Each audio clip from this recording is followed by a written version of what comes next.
من فریاد، پشمرگه سپاه ملی کردستان، از شهر شیراز در صفوف نیروی جانفدای کردستان اینجام تا این پیام را به تمام آزادی خواهان برسانم.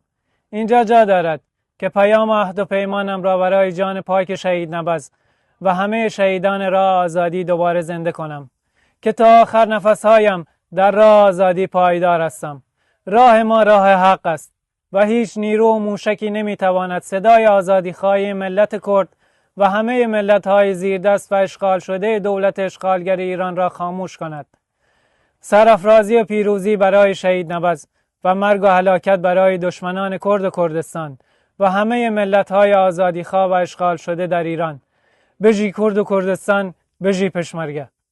مووردان از ملت کاسپیان، پشمرگه سپاه ملی کردستان، ایسنگر مقاومت من شمارت پیام دارم که راه شهید نبض و او شهیدان راه استقلال آزادی کردستان ادامه داره و ایشان خونرم که بوبه شمجی انتقام ایریم و تا استقلال تمام ملت‌های تحت ستم جغرافیای کنونی ایران جنگسن ادامه داره.